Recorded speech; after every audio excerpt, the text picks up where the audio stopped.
গত 13 ফেব্রুয়ারি মুখ্যমন্ত্রী বীরেন সিং পদত্যাগ করার পর রাষ্ট্রপতির শাসন জারি হয় মণিপুরে। 2023 সালের 3রা মে থেকে মণিপুরে মেইতেই ও কুকি জো সম্প্রদায়ের জাতি দাঙ্গায় বহু রক্তক্ষয় ও সম্পত্তিহানি ঘটেছে। সেই মণিপুরেরই নিরাপত্তা ও আইন শৃঙ্খলা পরিস্থিতি নিয়ে শনিবার বৈঠকে বসলেন কেন্দ্রীয় স্বরাষ্ট্রমন্ত্রী অমিত শাহ। বৈঠক থেকেই শাহী নির্দেশ, মণিপুরের রাস্তায় আগামী 8ই মার্চ থেকে সাধারণ মানুষ যেন বিনা বাধায় চলাচল করতে পারে।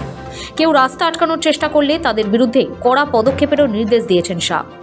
মুখ্যমন্ত্রী এন বীরেন সিং ইস্তফা দেওয়ার পর উত্তর পূর্বের পাহাড়ি রাজ্যের রাষ্ট্রপতির শাসন জারি হওয়ার পর এই প্রথম নিরাপত্তা পরিস্থিতি নিয়ে উচ্চ পর্যায়ের পর্যালোচনা বৈঠক করলেন স্বরাষ্ট্রমন্ত্রী।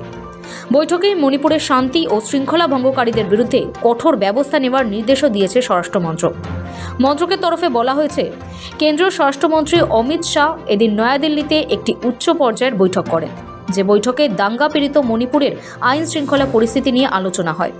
ওই আলোচনায় মন্ত্রী আগামী 8ই মার্চ থেকে যাতে রাজ্যের সর্বত্র মানুষ স্বাভাবিক জীবনে ফিরে আসেন সেই বিষয়ে নির্দেশ দিয়েছেন।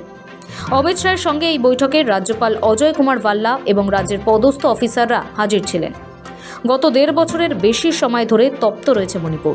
2023 সালের মে মাসে প্রথম মেইতেই এবং কুকি জো সম্প্রদায়ের মধ্যে হিংসা ঘিরে উত্তপ্ত হয়ে ওঠে সে রাজ্যের পরিস্থিতি। মাঝে কিছুদিন বিরতির পর গত বছরের সেপ্টেম্বর মাসে মেইতেই ও কুকি জনগোষ্ঠীর মধ্যে নতুন করে সংঘর্ষ শুরু হয়। জ্বালিয়ে দেওয়া হয় বহু ঘরবাড়ি।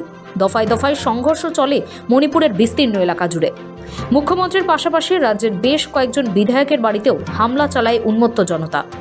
পরিস্থিতি সামলাতে মণিপুরের বেশ কিছু জেলায় কারফিউ জারি করা হয়, বন্ধ করে দেওয়া হয় ইন্টারনেট পরিষেবাও। বিভিন্ন সরকারি ও বেসরকারি সূত্র মতে মণিপুরে এ পর্যন্ত কয়েকশো মানুষের মৃত্যু হয়েছে, গৃহহীন আরও অনেকে।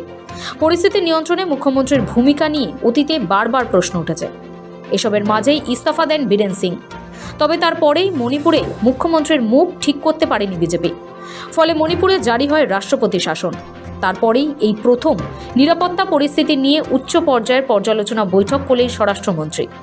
শনিবার স্বরাষ্ট্র মন্ত্রক নির্দেশ দিয়েছে যে মণিপুরের সঙ্গে মায়ানমারের আন্তর্জাতিক সীমান্ত বরাবর কাঁটাতারের বেড়া তুলে দেওয়া হবে। মণিপুরকে মাদক মুক্ত করার জন্য এই ব্যবসায় জড়িত সব শাখাকে সমূলে উৎপাটন করবে সরকার। ব্যুরো রিপোর্ট, সময়, কলকাতা।